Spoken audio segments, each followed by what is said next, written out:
I'm doing today, weeding the veggie patch, picking rhubarb. Got a few vegetables there and a load of weeding to do at the end. And that's where our old greenhouse used to be, which we want to rebuild.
Good morning. Right, today I'm putting in, well, I thought I was going to end up putting a whole wall plate in on both sides, because when I took the rafters off our roof here, this is our chicken coop, by the way, in case you're new to the channel, the rafters just lifted off really easy. They didn't seem to be attached to anything. And there's so much dust and debris in here, I couldn't see that there is actually a wall plate. Not that there's a lot left of that one. On the other side, it's absolutely fine. I don't have to do anything with it. On this side, as you can see from this point here, all that is missing. So I've replaced it with a piece I found in the barn and cleared this channel, and that's ready to fit. And the whole point of a wall plate or roof plate, just depending on what you know it as, if you put a piece of wood along the whole length of a building and attach it to the wall and then attach the rafters to it, it gives much better strength to the roof. It's safety in numbers, basically. If the wind catches under the tiles and catches a rafter, if that rafter isn't connected to the others in any way, it can lift it and then you can have all sorts of damage. But if they're all connected along the length of a roof plate, it takes an awful lot of wind to shift the roof. Now, if you remember, this corner was particularly rotten and collapsing, and therefore a lot of water's got into this side and it's ended up rotting the roof plate. So I've replaced it. I've found the roof plate that continues down the building. That's perfectly okay. I can attach this new one to it via a steel plate. I've cut this out to match the existing roof plate. That's called a half lap joint. So all I've now got to do is clear this channel, get some mortar in it, some cement-based mortar, excuse me. Screw the new rafters, the new wall plate in, and then we can start thinking about rafters and then building up the wall again. Right, I'm going to go and get my hat because it's getting quite hot. Susie's weather app says 28 degrees. Mine says 30, and I think mine's the nearer one. Right, so clean out, mortar, screws, and that's it. The roof plate's ready to go.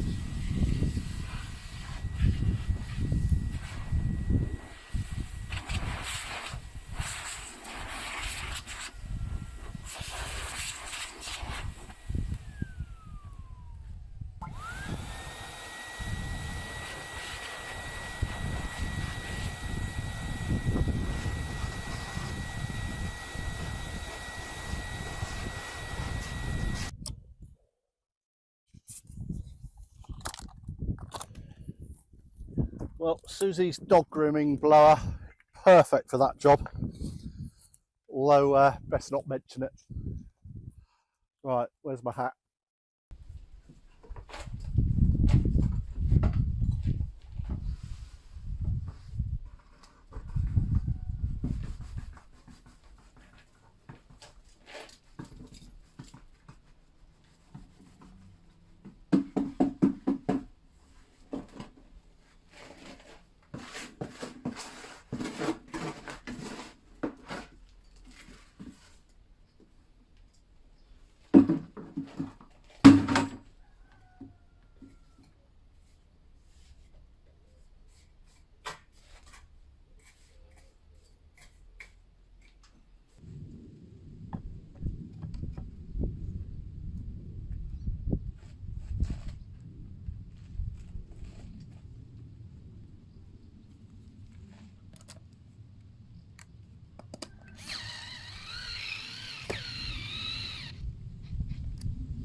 Well, that went in reasonably okay. So I've screwed in that end and screwed into that end, and there's mortar underneath it. So that's not going anywhere. Right, I'm going to find some shaded spot. I think Susie's around in the rosemary garden, so that's where I'm heading. I've just harvested the rhubarb. It says to pull it off, not cut it. I've cut the leaves off, but I'm not sure whether to put them on the compost because I know they're poisonous. So I don't know if anybody knows whether I should or not. Let me know. I've left a few stalks on here because it says don't over harvest it later in the year, but it's late this year because everything took an age to get going because of the weather. So I don't know if that's going to be any good. The plant's actually only 3 years old, so this is the most rhubarb we've had so far. We planted some beetroot a week or so ago and it's just started sprouting, so we're going to start planting some winter veg. I was going to put some carrots in, but we're going to have some light showers tomorrow because it's been really hot the last few days and the ground's really dry. And I think we're due storms and rain this weekend, so hopefully that will give it a soaking. So we've retreated to the back garden in the shade because it's getting up to 28 degrees today. So this has got all unruly out here. I wanted to do it at the beginning of July, but I didn't get a chance. So this wisteria, it's all growing along the ground. So I've cut some of it off at the base, but the idea is we've got 3 wisterias, 2 on the back of the house, which we're trying to grow along the wall, and this one, which we want to grow, so kind of make an arch, so we need to build some kind of structure for it to grow up, but at the moment it's just all growing on the ground, so have to tidy it up.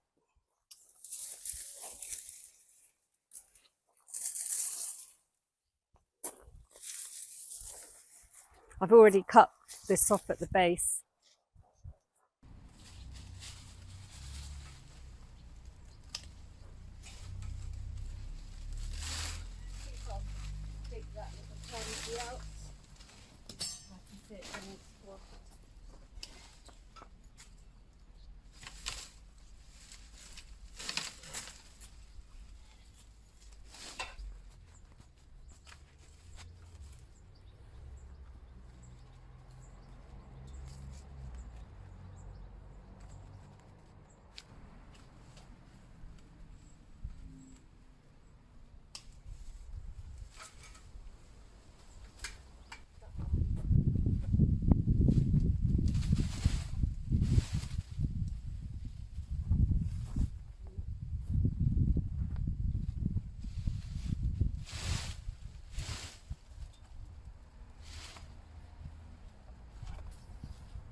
anyway, they're used to dry soil, aren't they?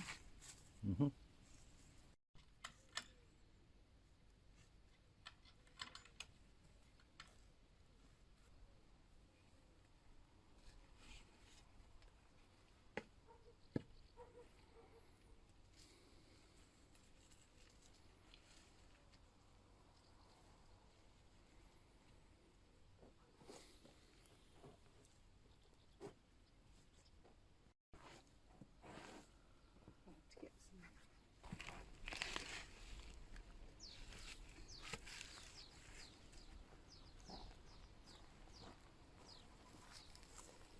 I've just planted this cactus that our neighbours gave us, and it's a piece from a really old cactus from Italy, because our neighbour, he was born in Italy, but he was brought up in France when he was 5, so he's essentially French. It was quite dehydrated when I got it, and it's done really well. And it does have fruits on. There's one here. I don't know if you can see that. And there is one at the back, a smaller one. But I think they get quite big, so we might have to move it out a bit, because I saw one similar when we went for a walk yesterday. So we'll see. This is a cutting I took from a curry plant. It smells of curry, and it's quite good at keeping insects away from your vegetables and things. So I planted it here. This is the old greenhouse. So I think it's got enough room there. It'll probably grow like a lavender. So I'm looking forward to all the curries rolls. Okay. Right, should we wrap this one up? Yeah, okay. No pun intended. This is a parcel that's on its way to America, and it's something that has been purchased on our Etsy shop. And we know the lady very well. She's a great supporter of our channel, but we won't mention who she is or what it is, in case it's a surprise. Might be a or gift of present, some sort. yeah. But if it was me, I'd be buying it for myself. Right. Yes. That was one of my favourite things. It was, but it's on its way to you. Yeah. This is going out tomorrow. So you'll get your UPS tracking before you've even watched this vlog. Right. So thank you for watching once again, and thanks for all your support. Don't forget to like and subscribe, and we'll see you next time. Bye. Bye. Right.